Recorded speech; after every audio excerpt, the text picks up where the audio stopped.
Thanksgiving.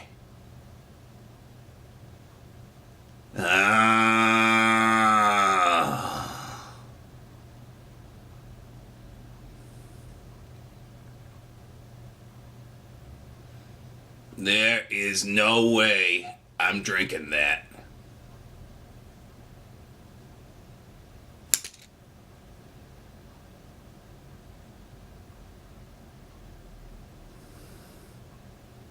And that's your bit. Now let's do the report. Hi!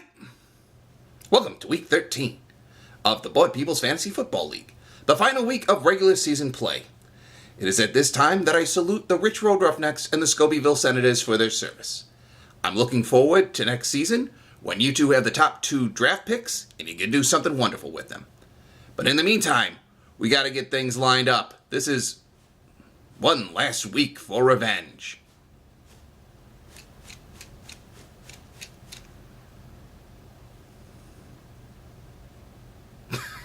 I'm sorry. Oh, shit. One more time.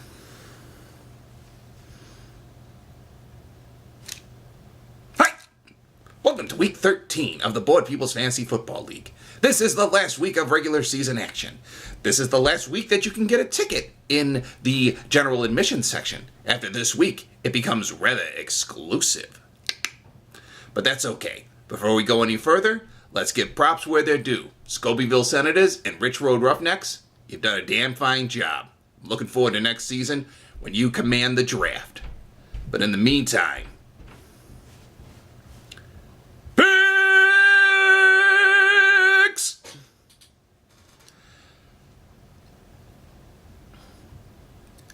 Starting us off this week, we got a monster of a matchup. We have some interdivisional action as the A-Holes take on Team Snake-a-Puss. Irving versus... where do snakes live? Ireland! Irving versus Ireland. Aye. It's going to be a hell of a matchup. You have the number 2 global team led by Alex Smith going on against the number 3 central team led by Russell Wilson. I'm looking this one over, and it's all going to come down to the fact that they have 2 amazing players on the team. For the A-Holes, it's Todd Gurley. For the Snake-a-Puss, it's Jimmy Graham. And with those 2 in mind, that's why I'm going to give this one to the Snake-a-Puss by 14. Because I think Jimmy Graham is kind of like a sleeping giant in the NFL. First part of the season, he hasn't done shit. Now, he is the shit. Snake-a-Puss by 14.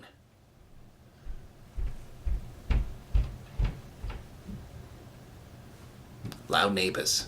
Very loud.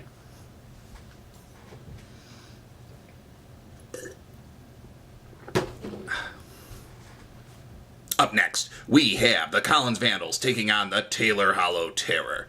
This one is going to be epic because these are 2 of the most storied franchise in BPFFL League history. The Collins Vandals, led by the wily Tom Brady, and the Taylor Hollow Terror, led by the not-so-wily and easily distracted Dak Prescott. That said, these are 2 teams with deep rosters, but as I always tell you, the quarterback runs the ship. That said, Vandals by 2.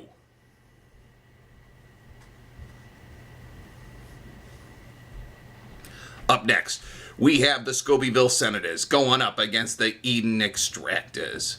Now, I'm hoping that the Senators come on hard because you had Matthew Stafford leading your charge. Could that have been the reason for your record being 2-9-1? Perhaps. But you're going up against the Senators, and I think the Senators are really, really tough coming into the playoffs. They want to finish 6-7 because they're currently 5-7. And they are led by Kirk Cousins, who was a nice pickup they got from the Slaughterhouse. And they got the number 1 wide receiver in the NFL in DeAndre Hopkins. Extractors by 25. Up next, we have a match that has some big-time implications, both at the beginning and at the end of the draft. We're talking about the Gowanda Thunder going up against the Rich Road Roughnecks. The top of the Central versus the bottom of the Central. Cam Newton going up against a one-legged Deshaun Watson. It's not even fair, but we've got to do it anyway. Thunder by 11.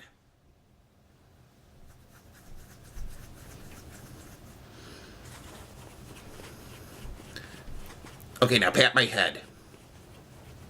What do you mean you only got one arm? Bastard. And finally, we end the week with the Slaughterhouse going up against the Hangman. Slaughterhouse is riding the top of the global division and could possibly finish with a 10-3 record, led by the incomparable Carson Wentz.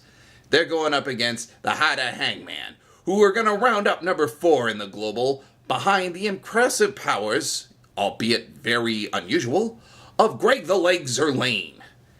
But they also have the number 1 defense in Jacksonville.